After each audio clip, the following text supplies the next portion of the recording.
Olá, sejam bem-vindos ao Escala Humana, um podcast sobre arquitetura e urbanismo e o que isso tem a ver com a gente, humanos. Eu sou o Luiz Fujita e comigo, claro, né, o nosso arquiteto aqui, Thiago Franco. E aí, Thiago? Oi, Luiz, beleza? Tudo bem, pessoal? Como vão? Mais ou menos como a gente fez no episódio 1, né, que a gente tentou explicar o que é urbanismo, hoje a gente vai falar sobre o que é o arquiteto, né? Pode parecer muito banal, né? A maioria das pessoas pode achar que sabe, né? Bem o que é isso. Mas se a gente começa a pensar um pouco, tem muita questão que a gente estava vendo que levanta conflitos, né? Por exemplo, design de interiores é arquitetura? Todo mundo que vai construir uma casa devia pensar em contratar um arquiteto? Qualquer construção precisa de um arquiteto, né? Enfim, essas coisas, se a gente começa a tentar debater, são mais complexas do que a gente pensa, né? Então a gente vai falar sobre tudo isso, né? Para cada vez mais, a nossa ideia é tentar debater essa área com todo mundo que ouve a gente na mesma página, né? Inclusive porque nos episódios futuros, né, a gente pretende falar sobre algumas especificidades, algumas áreas específicas de arquitetura, e para não parecer que o nosso entendimento de arquitetura é aquele em especial do episódio que a gente vai estar falando, hoje a gente pretende abrir um pouco o leque e apresentar várias facetas, né, para definir um ponto de partida. E aí para os próximos episódios, inclusive, a gente ficar mais à vontade para falar sobre nichos mais específicos, né? Então, ó, Thiago, para começar aqui com o mais basicão de todos, né? E aí, a partir daí a gente vai esmiuçando. Você consegue começar fazendo uma distinção básica entre engenharia e arquitetura, que eu acho que são as duas grandes áreas que podem causar mais confusão, né?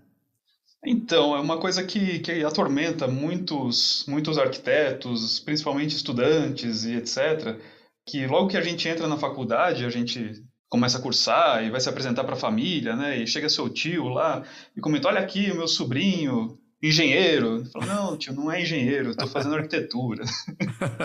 E hoje em dia, inclusive, tem um pouco de rusgas, né? Entre engenheiros e arquitetos, uma coisa que eu acho que é uma bobagem, inclusive. Mas vamos tentar entender um pouco dos motivos disso, antes de mais nada. Sim. Acho que um pouco mora nessa confusão.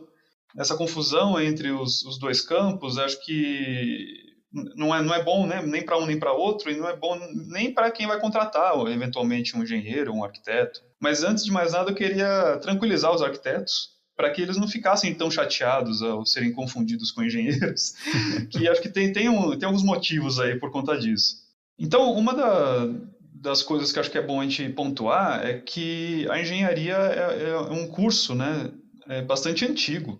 Se a gente for pensar, inclusive, na nomenclatura do doutor, né, que é muito comum a gente ter aqui para alguns cursos famosos, né, o médico é o doutor, o advogado é o doutor, o engenheiro às vezes é chamado também, o doutor e tal. Isso não é por acaso, eu acho que são cursos bastante antigos aqui no Brasil. Uhum. E, em função disso, eles se tornaram cursos célebres, né? Então, meu filho vai fazer engenharia, meu filho vai ser médico e tal.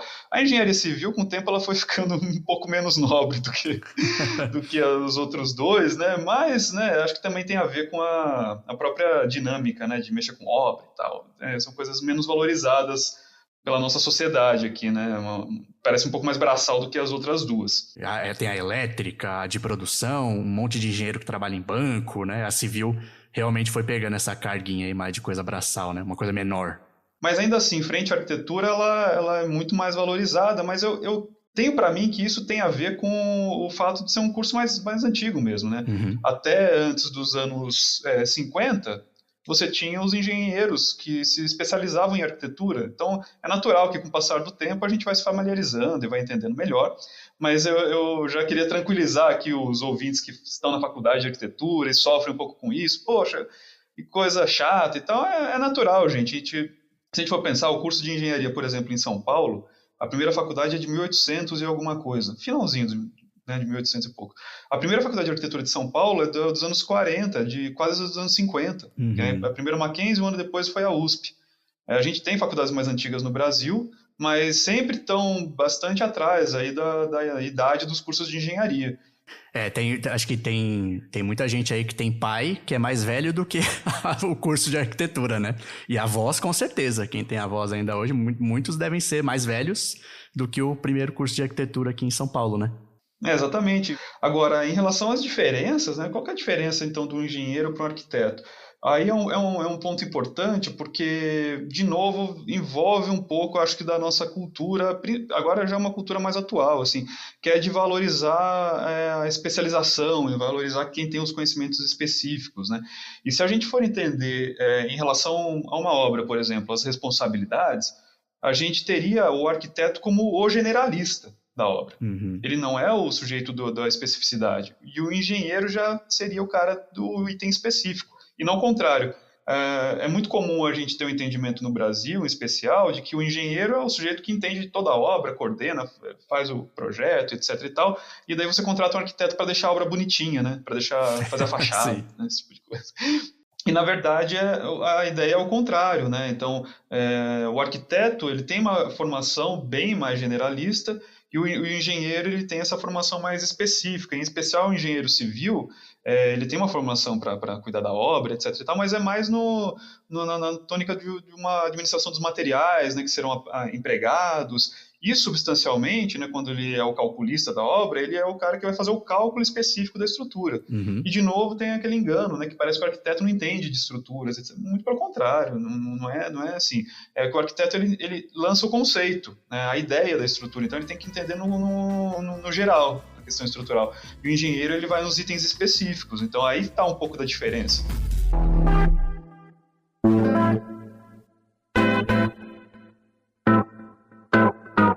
Pelo que você falou, então, Thiago, por essa explicação mais, né, que é realmente o oposto, né? Quando eu pensava antes, era mais o engenheiro como o generalista, né?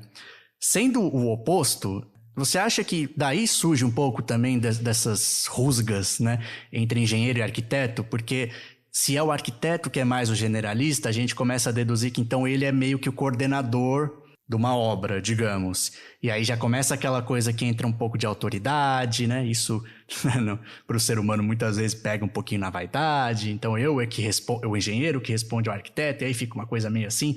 Você acha que é um pouco desses conflitos que a gente sente que existe, vem daí? Eu acho que sim, eu acho que pode ser, porque no fim das contas é uma disputa de campo, né? A gente tem uma obra e o interesse em comum, é claro, entregar uma obra bem feita, etc e tal. Mas é inevitável que haja uma disputa ali, né, de interesses, né? E no fim das contas, eu costumo falar que quem está focando no interesse final ali do cliente, preservar esse desejo tanto em relação a custos, forma, etc., quem deveria assumir esse papel é justamente o arquiteto, Uhum. justamente por ele ser o generalista. Só que acontece o seguinte, né? Alguns arquitetos, infelizmente, se afastam um pouco dessa visão mesmo de todo ao longo da sua formação mesmo. Eu tenho que fazer uma meia-culpa aqui também em relação à minha profissão. Uhum. Né? Então, muitos arquitetos pecam um pouco nessa questão geral. Então, vão se afastando das matérias relativas à estrutura, essas questões ligadas a orçamentos e tal, que são fundamentais para, por exemplo, no aspecto de obra. Né? Uhum. E, fatalmente, esse campo vai ser ocupado por outros profissionais, no caso, por exemplo, os engenheiros. E nada contra também haver essa sobreposição em alguns momentos. Mas se, por um lado, então, tem alguns arquitetos que se desinteressam um pouco dessa esfera, e aí, né, recai um pouco a culpa sobre a própria classe, por outro lado, os engenheiros eles tendem a tentar tomar essa frente aí, né, dessa gestão de obras e etc e tal, e aí começa a realmente ficar um campo um pouco nebuloso. O que acontece é engraçado, assim, né, porque quando você é um generalista, você está numa reunião, assim, né, entre clientes e colegas, né, de obra, por exemplo. Quando você é generalista, parece que, na verdade, você não sabe nada de nada, né? Na verdade, você sabe um pouquinho de cada coisa. Sim, jornalista é meio isso. Então... E, na verdade, esse é o seu papel ali, justamente, né? Então, ao ser um generalista, parece que você não sabe tão bem, né, do ofício lá do engenheiro, né? E quando ele vai explicitar, por exemplo, uma solução de fundação para sustentar a carga do edifício. Mas não é para saber mesmo, né? Só que quando isso acontece, parece que você perde um pouco dessa autoridade, mas justamente a essência, né, da posição do arquiteto num caso desse, né, de gestão, né, de um projeto, etc. e tal, é justamente, ao saber um pouquinho de cada coisa, conseguir coordenar os interesses de cada área. Uhum. Então você tem lá, dando exemplo de uma área, de uma obra, por exemplo, né? Numa obra você tem vários profissionais trabalhando ao mesmo tempo, né? Você tem um sujeito que faz o ar-condicionado, o sujeito que faz a elétrica, um sujeito que vai fazer a estrutura, você tem o sujeito que levanta as paredes, e muitas vezes essa relação é conflituosa. E cabe a um sujeito que entende um pouquinho de cada uma saber quem vai poder ceder com menos prejuízo em relação ao resultado final. Uhum. Então é quase que um conciliador ali na obra, acho que seria o papel do arquiteto.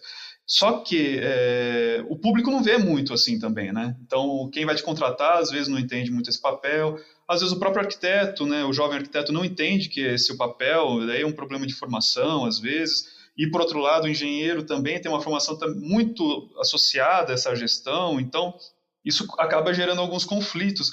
Acho que são conflitos, inclusive, que tendem a ser parecidos em outras profissões. Uhum. Vou te dar um exemplo. Da minha impressão que pode ser errônea em relação a outras profissões. Eu acho que isso acontece um pouco em relação à medicina, por exemplo. Uhum. Eu sei que lá você tem um médico, você tem um enfermeiro, você tem o técnico de enfermagem, etc. e tal, você tem outros tantos profissionais.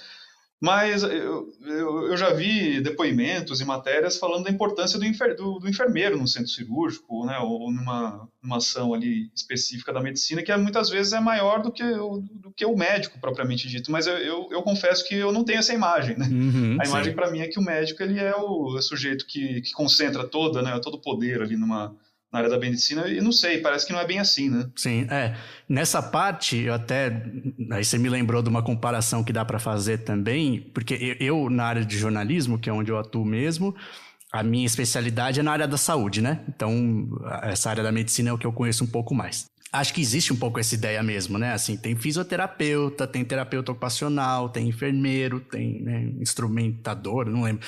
Tem lá, mas, né, dentro das outras profissões, várias especialidades.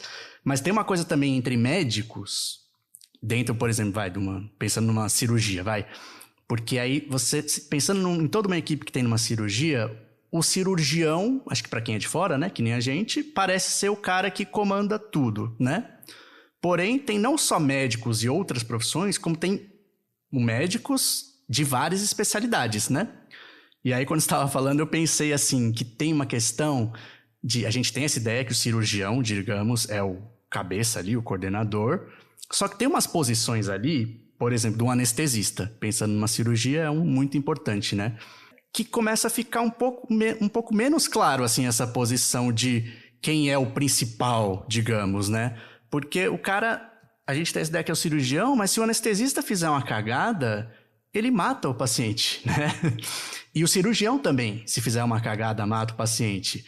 Se o cirurgião fizer uma cagada, pode ser o anestesista que salve o paciente, né? Então, essa coisa dessa posição do cara que é o principal, ela não é assim... Ela suscita essa vaidade, né? Mas, ao mesmo tempo, ela não tem tanto a ver com o cara que é o mais importante, digamos, porque todas as posições ali, se fizerem alguma coisa, podem assim, influenciar radicalmente no desfecho, né?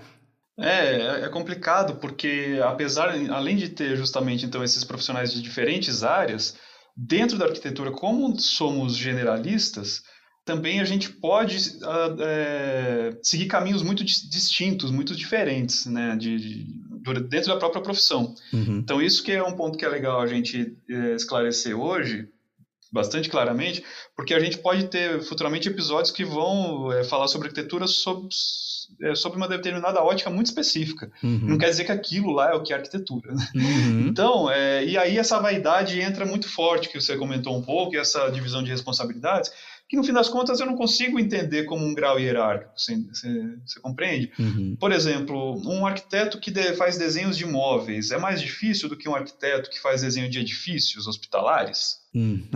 Não sei, porque a equipe que trabalha em cima de um edifício hospitalar é uma equipe de, 20 arquitetos.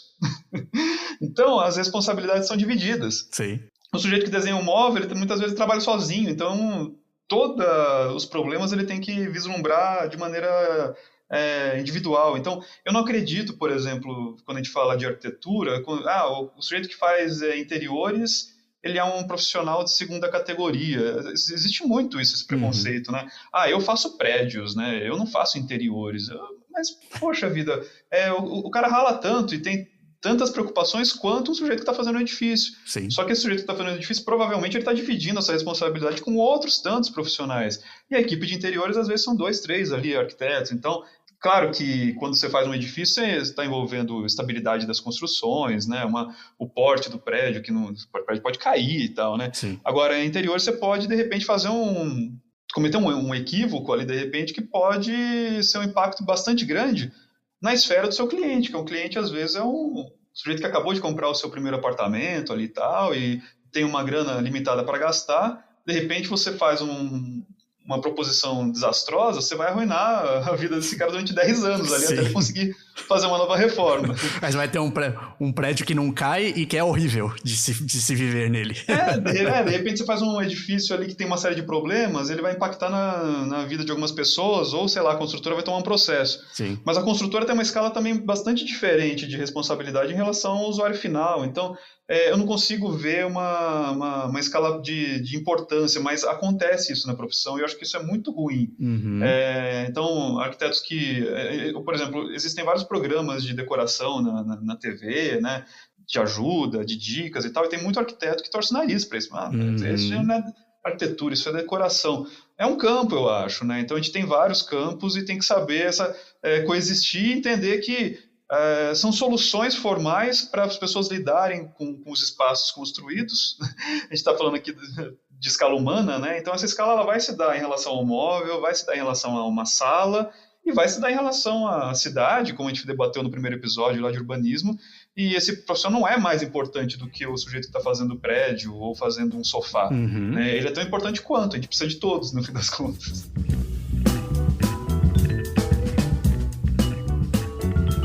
E, Thiago, pra gente dar uma palhinha já, né, que nem a gente falou, a gente quer falar sobre assuntos cada vez mais específicos e todo mundo compreender, né?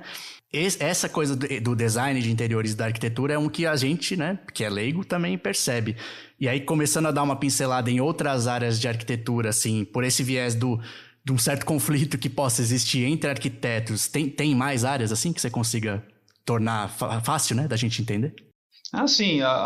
Os cursos de arquitetura em geral são os cursos de arquitetura e urbanismo. Então, a primeira área aí que a gente já pode separar é o arquiteto que vai se dedicar ao urbanismo, que a gente já debateu ali no primeiro episódio, né?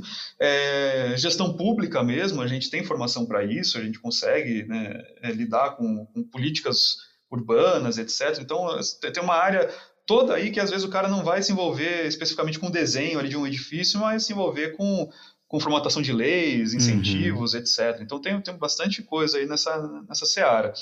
E na outra escala, tem arquitetos que são célebres designers de imobiliário. Uhum. O cara, ele eventualmente faz uma casa ou outra, mas o sujeito, ele abre uma loja ali, ele vende móveis.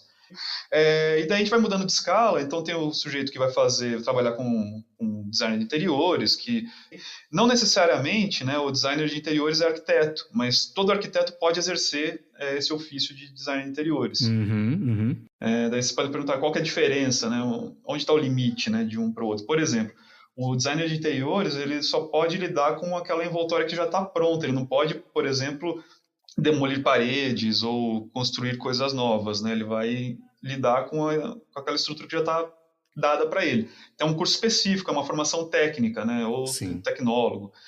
A arquitetura já envolve um curso superior. E aí o arquiteto vai daí para frente. Então, o arquiteto ele pode ser esse arquiteto que é esse arquiteto total, né? dessa arte total, que é o sujeito que faz de tudo. Eu tenho um pouco desse apego, né? De gostar de projetar um pouquinho de cada coisa, inclusive leciono e tal, então eu tenho isso para mim, mas também tenho aqueles sujeitos que vão se especificar em itens bastante objetivos, né? Eu tenho colegas, por exemplo, arquitetos que trabalham, uma colega arquiteta, por exemplo, que ela trabalha especificando janelas de vidro, especificando o vidro que vai num grande edifício. É um profissional específico só para isso. Você vai fazer um edifício alto, tem um arquiteto que é o consultor de caixilharias, é o cara que só vai pelo... Daí que a gente vê que não dá para a gente desmerecer, por exemplo, um arquiteto que está fazendo design de interiores, uma equipe de 3 arquitetos, e um arquiteto que está fazendo um prédio, mas no prédio dele não foi ele que especificou o vidro, foi um outro profissional, então é uma equipe maior. É legal a gente entender essas escalas, né? Sim, e você chamou a atenção, né, na sua resposta para um ponto que acho que tem a ver com o que a gente começou a falar aqui, que é essa coisa tem várias áreas e existe essa coisa de vaidade, de torcer um pouco o nariz, né? Que é um pouco do que a gente está tentando desfazer aqui, né? Ou pelo menos colocar nosso ponto de vista, né? E aí você chamou atenção para essa coisa de ser autoral, né? Que eu imagino que isso também dê margem para ter essa torcida de nariz, né? Existe muito na sua área? Porque na minha tem um tanto, assim. Dá uma importância grande para... isso, né? Coisas autorais, você ser alguém que, por exemplo, escreve um livro, né? No meu caso, né? De ser jornalista. Em detrimento de, sei lá, alguém que é de checagem, não sei, enfim, uma outra área, né? O pessoal tem, assim, essa vaidade e às vezes você começa a ir para um extremo de achar que jornalista mesmo, não. Jornalista mesmo é quem é repórter e que escreve livro e que é famoso, né? E assim, na verdade, é uma pequeníssima minoria que chega a fazer isso ou que tem interesse, né, mesmo em fazer isso. Na área da arquitetura, assim, eu sabendo que tem arquitetos famosos e prédios famosos, imagino que isso aconteça, né? Acho que isso é um dos grandes desserviços aí dessa imagem geral do arquiteto. É complicado, porque se a gente pensar, olha lá, o curso começou lá nos anos 50, se a gente for colocar a primeira turma que se formou aqui em São Paulo, se formou na década de 50. Até a década de 60, Luiz, a gente tinha... Se a gente juntasse todos os arquitetos de São Paulo num evento, a gente conseguiria alugar um salão de poucos metros quadrados e fazer um banquete e daria para rachar a conta ali tranquilamente, sem problema nenhum, né? Seriam poucos profissionais. Hoje em dia, eu acho que, dependendo, por exemplo, o Mackenzie ele deve formar mais arquitetos por ano, e é uma faculdade pequena, do que a gente teve durante bons anos aí na cidade de São Paulo, todos os arquitetos que atuavam na cidade. Uhum. Aí, esses primeiros arquitetos, eles tinham essa carga autoral um pouco mais preponderante, primeiro, porque a indústria não era tão avançada, então a gente não tinha tantos componentes aí para compor um edifício, né? Era uma coisa um pouco mais rudimentar e mais artesanal mesmo.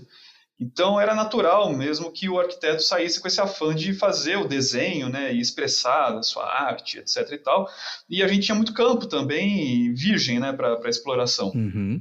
Hoje em dia a gente tem construções cada vez mais complexas e hordas, né, numerosíssimas de arquitetos se formando, isso falando só de São Paulo. A gente tem no Brasil inúmeras faculdades excelentes de arquitetura no Brasil inteiro, formando arquitetos semestralmente, inclusive, né, não só anualmente. Então imagina, a gente tem muitos campos aí para atuação, só que na faculdade eu já noto um pouco isso, né? Que as faculdades, eu como como professor inclusive, eu noto que as faculdades puxam um pouco, né, demais para essa expressividade autoral, né? Isso gera, de certa medida, uma certa frustração em muitos profissionais, porque você se forma, você fala, poxa, eu não sou bom o suficiente para ter um escritório de arquitetura autoral, sair nas revistas, ou não tenho talento. O que acontece comigo? Na verdade, né, primeiro que a gente não tem espaço para tanta arquitetura autoral assim, Uhum. mas a gente também tem uma demanda muito grande por áreas e soluções, por exemplo, de novo, né, se você tiver que fazer um edifício de apartamentos, a gente vai ter, só no escritório de concepção ali do edifício, a gente vai ter pelo menos uns 10 arquitetos trabalhando ativamente na concepção desse prédio. Fora isso, a gente tem os arquitetos que trabalham na construtora, que encomendaram esse projeto, a gente tem os arquitetos que trabalham nos outros escritórios de paisagismo, de detalhamento. Então, assim, a gente tem uma carga aí de produção que é diluída por vários profissionais arquitetos. E é muito ruim, assim, a gente ter essa noção de diminuição, né, de trabalho, né, de valor de trabalho para quem não é o autor ali desse projeto, que no fim das contas, né, todo mundo vai construindo um pouquinho dessa autoria, mas tem bastante isso na área. Acho que a gente tem que desmontar um pouco isso e entender que o arquiteto é um profissional que pode atuar em diversos setores e também pode atuar mais lado a lado, de repente, com o cliente ali final, que, na verdade, não vai ser um arquiteto que vai apelar para ideias super diferentes. Na verdade, ele vai atender as demandas ali do cliente. Então, tem um pouco essa carga também de parecer que o arquiteto é um sujeito criativo a todo custo, que vai propor coisas malucas, sempre inusitadas, e também é um engodo isso, eu acho.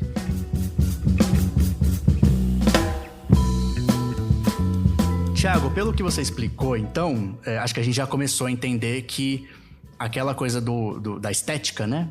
Que a gente coloca muito peso, né? A gente que eu digo, nós leigos, né? Colocamos muito como um aspecto muito relevante da arquitetura. essa é uma coisa muito mais pulverizada, né? Entre várias áreas, que nem você falou. Agora, eu fico pensando assim, tem coisas que eu pensando, por exemplo, numa construção tipo um viaduto. Imagina um viaduto da Marginal aqui, de São Paulo, né? Que você meio que já sabe, assim, né? O que vai ser. Uma pista vai, tem uma rampa que sobe, aí o viaduto passa por cima das marginais e deságua ali para entregar o carro do outro lado, né?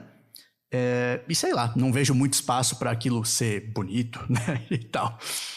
Esse tipo de construção precisa de um arquiteto ou tem áreas assim que não? O arquiteto é dispensável mesmo sendo uma construção, digamos.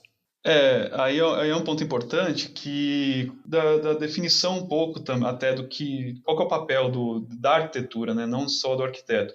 Então, acho que assim, seria importante ter um arquiteto ali coordenando a obra de um viaduto. De novo, eu imagino que sim, no sentido de coordenar diferentes profissionais, né? E aí o arquiteto, por ter uma formação humanista um pouco mais robusta, no fim das contas, né, o arquiteto, para mim, é um sujeito que lida com pessoas em larga escala. Essa é a essência, eu acho, do arquiteto. Porque, no fim das contas, não existe arquitetura sem pessoas utilizando a arquitetura. E esse fator humano aí, de novo, né, que é o nosso tema, etc., é o que, para mim, dá sentido para a existência dessa arquitetura. Então, o arquiteto, dos profissionais todos que vão estar envolvidos aí, hipoteticamente na execução desse viaduto, é o que tem essa formação, né, de ciências humanas, sociais e até um posicionamento mais político ali para entender, né, qual que vai ser o impacto futuro desse viaduto na cidade, etc. e tal. A tendência do engenheiro pensar, poxa, o viaduto está em pé, resolvi a minha questão, né? Sim. Agora, o arquiteto, eu acho que ele tem esse potencial de vislumbrar interferências a longo prazo e interferências de forma mais holística, inclusive, né? Observando várias interferências, né? De novo, não que o engenheiro não tenha esse poder, né? Você vai ter um engenheiro de tráfego ali que vai ter esse poder em dados específicos. Isso é um ponto. Agora, outro ponto que eu acho que é muito relevante para ter a presença de um arquiteto, por exemplo, numa obra como essa, é que, por exemplo, quanto tempo você constrói um viaduto, você imagina que esse viaduto vai ficar em pé na cidade? Faz um viaduto para durar 5 anos? Nossa, não. Acho que é uma coisa sem validade até, né? Não é sem validade. Você quer que o viaduto permaneça. Por exemplo, a gente tem viadutos já que serão centenários, né? E aí você vai pensar, quantas pessoas vão passar por aquele viaduto, né? Vão passar perto daquele viaduto ao longo dos anos, né? Uhum. E o outro pensamento, poxa, esse viaduto é uma construção humana, né? Poxa, a gente foi lá e ergueu aquela peça, né? E aí o questionamento que eu faço é o seguinte: a gente vai fazer uma peça dessa para durar tanto tempo naquele local, para tantas pessoas passarem por ele, e a gente vai abrir mão de passar alguma mensagem a partir da estética, ou do formato, ou das características daquela construção? Eu acho que é pensar muito pequeno enquanto civilização, sim. a gente construir coisas sem a pretensão de passar mensagens. Uhum. A gente pensa assim, né? Quando a gente sai de casa, a gente vai se trocar, né? A gente põe uma roupa, um tênis, enfim. A gente tem esse cuidado com a mensagem que a gente está passando, com a roupa que a gente está vestindo, né? Com, sei lá, que carro que eu vou comprar, né? Tem muito isso, né? Agora eu quero comprar uma SUV, porque não, eu sou jovem, eu não vou comprar um carro que não passa essa jovialidade. Tem essa questão com esses itens que são muito menos duráveis, né? Sim. Imagina você vai fazer um viaduto, né? Então, poxa, eu acho que é fundamental você ter um arquiteto, porque o arquiteto que é um profissional que, além de ter toda essa visão de impacto, né, mais abrangente, e de coordenar os demais profissionais, eu acho que é o arquiteto que, e daí falando sim especificamente na questão do desenho, e não mais da coordenação de uma obra, né, e da gestão pública, né, desse projeto, na questão do desenho, eu acho que é fundamental, porque aí sim a gente vai ter um profissional que vai pensar conscientemente nessa mensagem que um artefato desse na cidade vai conseguir passar. Por exemplo, a gente tem viadutos que são clássicos, né? Nova York é muito famoso por isso, São Francisco, né? A gente olha lá aquelas pontes e viadutos, a gente tem uma memória quase que afetiva, mesmo a gente sendo brasileiro, né? Sim, porque muitos filmes, seriados que mostram, né, de repente, aquele viaduto. E, poxa, essa memória afetiva, em parte, ela vem por conta do tipo de desenho. Outras coisas, a gente pode ter, por exemplo, um viaduto super discreto, que ele não valoriza em absoluto aquela passagem, ou um viaduto espalhafatoso, como a gente tem, por exemplo, ali na Ponte Estaiada, né? Que é o cenário de fundo ali para os programas da Globo, né? Pro jornal diário ali da Globo é um pano de fundo, né, da cidade, virou cartão postal, já falamos sobre isso. Isso não é à toa, né? Então, e esse desenho, como que vai ser feito? E o que acontece, se outros profissionais se envolverem nessa seara, fatalmente esse artefato, né, esse viaduto, por exemplo, ele vai passar alguma mensagem, mas ele corre o risco de passar uma mensagem acidental. Então, o arquiteto é o sujeito que tem essa formação, né, de passar uma mensagem intencional a partir das formas que ele projeta. Então, eu acho que todo o artefato humano ele deve envolver essa consciência de passar uma mensagem de forma consciente, né?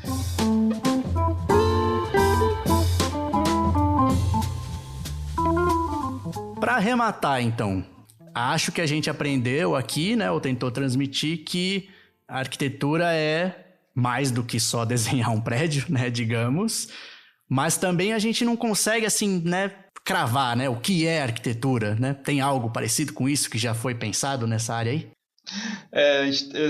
Como é uma definição quase que filosófica, né, a gente tem várias correntes, né, quantos episódios a gente precisaria, quanto estudo, isso é uma tese de doutorado, né?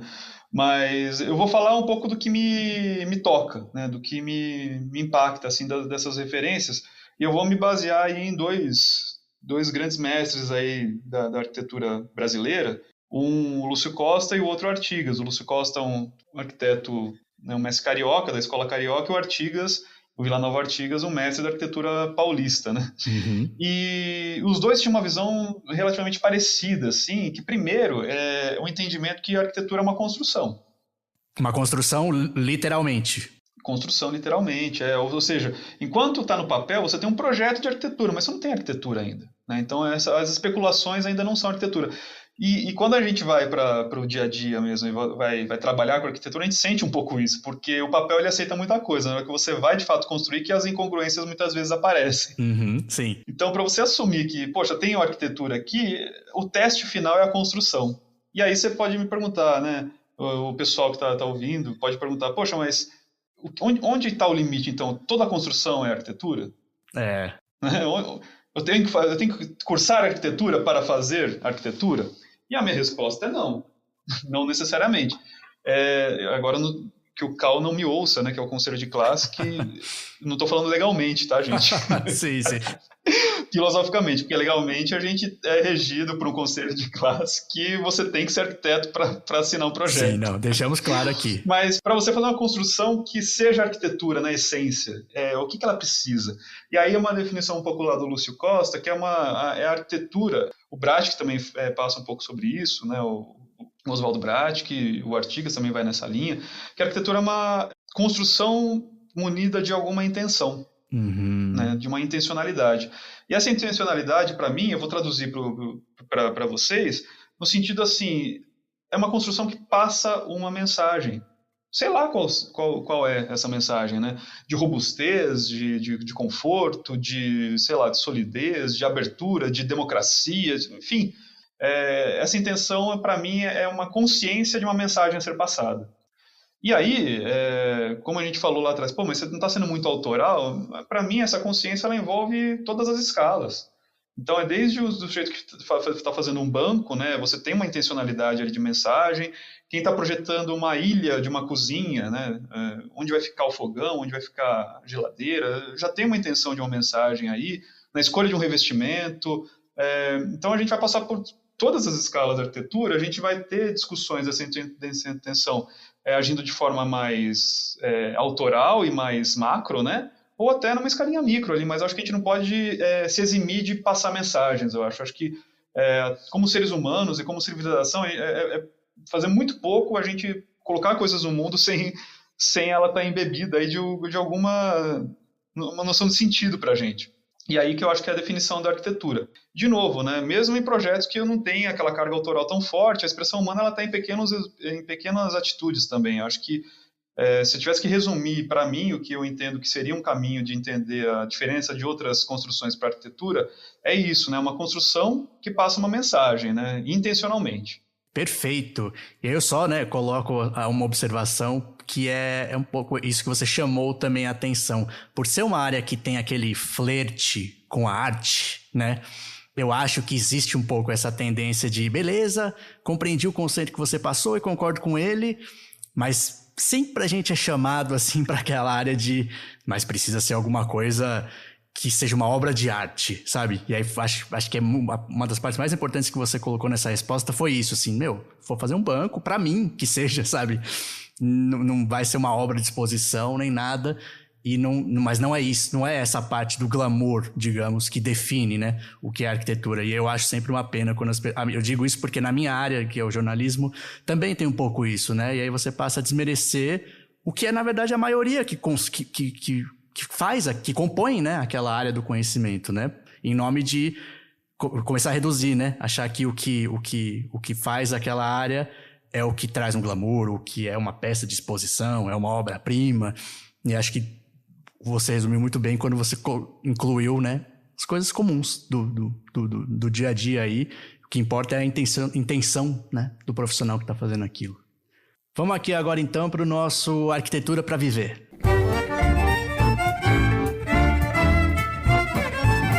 Para esse, a gente está sempre com aquela dificuldade, né? Enquanto não tiver a vacina, a gente fica penando para achar alguma coisa que tenha a ver. Mas, como a gente estava falando do que é o arquiteto, do que faz a arquitetura, eu fiquei tentando lembrar de filme que tenha um arquiteto como um personagem importante, pelo menos, né? E aí acabei lembrando de um que tem que o personagem não só é importante, mas ele é o personagem principal, que é A Casa que Jack Construiu, do Lars von Trier, ou Trier, não sei como é, de 2018, que é um diretor que eu gosto muito. E não só o personagem, né, principal é um arquiteto, como a arquitetura, de certa forma, a gente percebe que é importante porque o título é A Casa que Jack Construiu, né?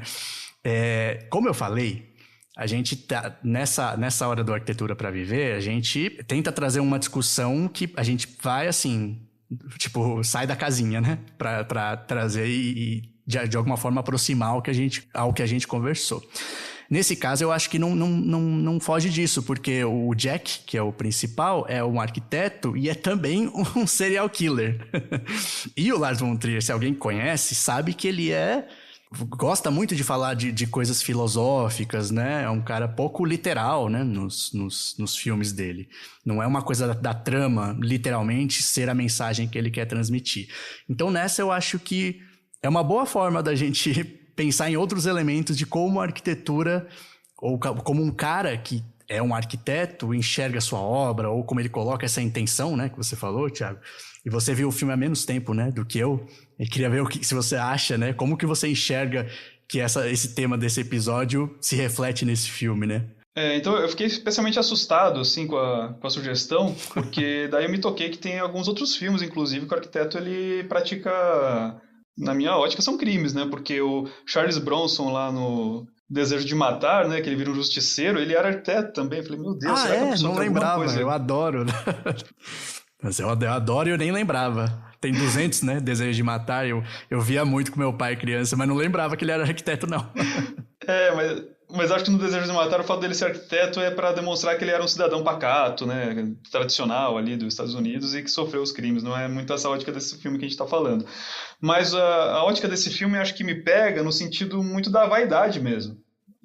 Acho que a escolha do personagem ser um arquiteto, ela se dá por inúmeras razões, mas pensando aqui na nossa discussão, é de fato uma armadilha, né? E aquela armadilha que o filme um pouco coloca que o serial killer ali no caso, ele sempre está flertando um pouco com a expressão artística. É bem bizarro isso no filme, inclusive. Assistam e tirem suas conclusões. Mas envolve um pouco da maldição da nossa profissão, que ela, em certa medida, se diferencia das demais por ter essa dimensão humanista e justamente da arte, né, na construção, mas é a maldição de você, muitas vezes, envolver um dado de vaidade aí desnecessário e que justamente traz o ponto negativo aí da prática da arquitetura a essa vaidade exacerbada, né?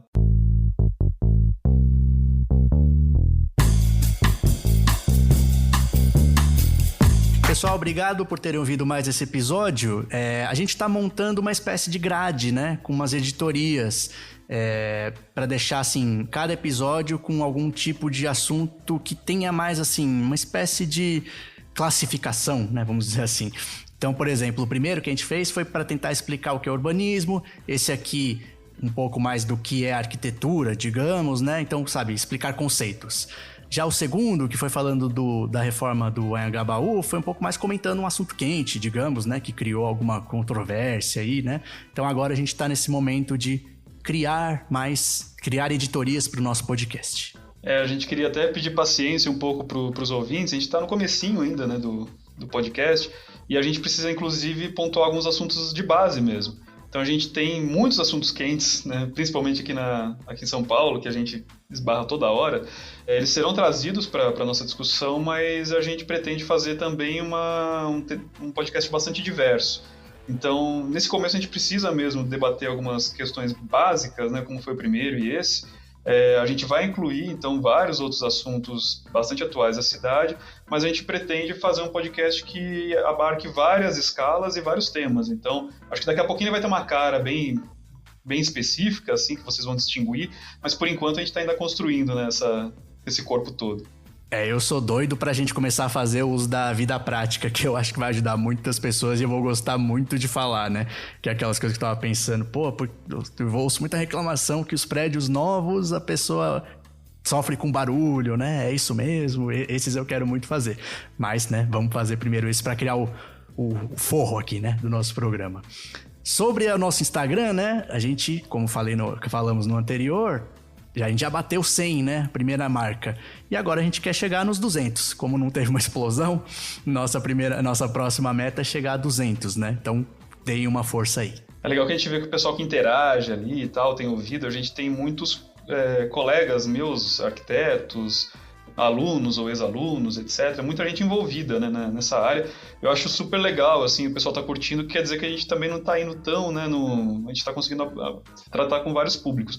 Mas um dos grandes objetivos nosso aqui é falar com o público que não é especificamente da área, né? Eu queria exercitar um pouco, a gente furar essa bolha, e era um pouco do nosso objetivo, e a gente vai dar um brinde aí para quem trouxer colegas que não sejam da área para nosso Instagram ali, e como ouvinte, o brinde vai ser uma pessoa que vai ter uma cultura arquitetônica um pouco mais robusta. Esse é o brinde.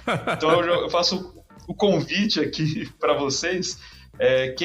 Todo arquiteto ou estudante de arquitetura que estiver ouvindo o podcast, curtiu o podcast, convide colegas, divulgue o podcast, mas especialmente, gente, para quem não é da área, para quem não é arquiteto, para a gente formar, né, e formatar essa cultura arquitetônica de forma mais ampla, que eu acho que todo mundo ganha com isso. Então fica aí já a dica e o pedido para vocês convidarem aí, para a gente ver se a gente consegue aumentar o número de ouvintes, que aí acho que vai fazer mais sentido mesmo o podcast, quando a gente tiver um corpo legal de gente ouvindo e tal. Eu acho que a gente pode até melhorar esse brinde aí. Então a pessoa que conseguir trazer alguém para ouvir e que não seja da área, comenta isso, né? No nosso Instagram lá, falando, tal cara começou a seguir, eu que indiquei ele. E aí a gente cita aqui, né? O melhorar o brinde é isso, ser citado aqui no programa. Perfeito, porque o arquiteto que é vaidoso, né? A gente vai tocar bem nesse ponto aí, exatamente. Vamos citar que a gente vai exercitar um pouquinho a vaidade aí dos arquitetos. E já começando então a dar esse tipo de brinde, eu fico muito feliz de ter já pessoas mesmo que a gente possa fazer isso, né? Então, olha, o escritório do Mário Bizelli, que você me falou, é justamente quem tá fazendo lá, né? A requalificação, né? Do Anhangabaú, é isso? Exatamente, o escritório do Bizelli e o Arthur Katboyan, que são os responsáveis pelo projeto, eles deram uma curtidinha lá no nosso Stories, né? Já foi legal isso. Não sabemos, assim, se a gente marcou e o cara já foi lá, né? Curtiu como uma cortesia. Tomar, né? Que a gente gosta de pensar que viram, né? De alguma forma e gostaram. O Guilherme Formic, né, também tem interagido com a gente e até pediu, né, pôs um comentário para falar sobre favelas, né, e eu reforço, é legal vocês falarem coisas que interessam, né, para serem ouvidas. O Paulo Kel foi legal que ele comentou no Stories do Anhangabaú também, que é uma das fotos mais antigas, quando já tinha avenida, que parecia uma cena do Jacques Tati. E aí ele falou, eu já imaginei, assim, o Jacques Tati, sei lá, saindo do carro todo torto, entrando no outro, né, andando daquele jeito bem de comédia francesa, assim, que ele representava, né? E a Joyce Simões, que já é a segunda vez que ela comenta e gosta muito, né? Elogia a gente, uma rasgação de seda para nossa vaidade, é muito legal. Então a gente agradece todo esse pessoal que tá seguindo a gente, né? E pede essa ajudinha aí para divulgar cada vez mais. Obrigadão, gente. Obrigado, Thiago. Até o próximo. Valeu, Luiz. Obrigado, gente. Até a próxima.